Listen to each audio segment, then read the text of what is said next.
এই যে বোটটা দেখা যাচ্ছে এটা ওরা ইলিশ ধরে বঙ্গোপসাগর থেকে।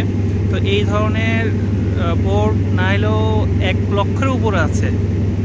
আর এত ইলিশ ওরা সাগর থেকে নিয়ে যায়। আর এই ইলিশই কিন্তু বাংলাদেশের বিভিন্ন জায়গায় পৌঁছে যায় এবং এটাকে পদ্মার ইলিশ, মেঘনার ইলিশ, পদ্মার ইলিশ বলেই বিক্রি করে। আর মানুষ আসলে তো ঠিক বোঝেও না, মানে বিভাগে তো জানেও না যে সব মাছই কি পদ্মার কিনা।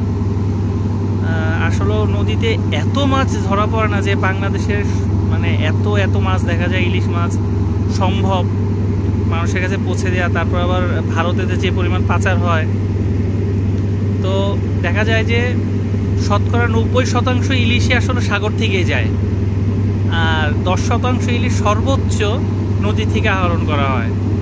কিন্তু এটা মানে আমরা সাগরে আছি, আমরা দেখি যে বর্ষা যখন সিজন শুরু হবে আগস্টের পরে, তখন শত লক্ষ বোট, এই বোট এরা সাগরে আসবে, ইলিশ মাছ ধরবে এবং এই ইলিশই কিন্তু সারা বাংলাদেশে যাবে।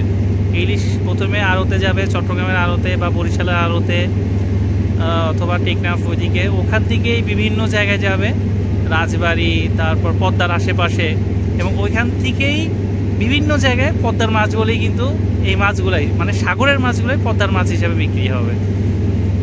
তো এই বোর্ডে প্রায় 15 থেকে 20 জন করে থাকে। ওরা একটা জাল, এই যে এখানে দেখাচ্ছি আপনাদেরকে একটা ফ্ল্যাগ দেখতে পাচ্ছেন, এই ফ্ল্যাগটা হলো ওদের শেষ, মানে জালের শেষ প্রান্ত। এখান থেকে না হলেও 5 থেকে 10 মাইল পর্যন্ত ওদের একটা জাল বিস্তৃত থাকে লম্বাভাবে। ওইদিকে আরো অনেক, 1-2টা বোট দেখা যাচ্ছে। এখন এই সময়ে ইলিশ কম ধরা পড়ে সাগরেও, এই জন্য এরা কম আসে। আগস্ট সেপ্টেম্বরের দিকে প্রচুর। আর এখন একটু আসবে পূর্ণিমা, আজকে পূর্ণিমা, ফুলমুন, তো আজকে অনেক বোট আসবে। তো সব ইলিশই যে পদ্মার ইলিশ এটা মনে করার কোনো কারণ নাই, 90% ইলিশই সাগর থেকেই যায়। ভালো থাকবেন, ধন্যবাদ।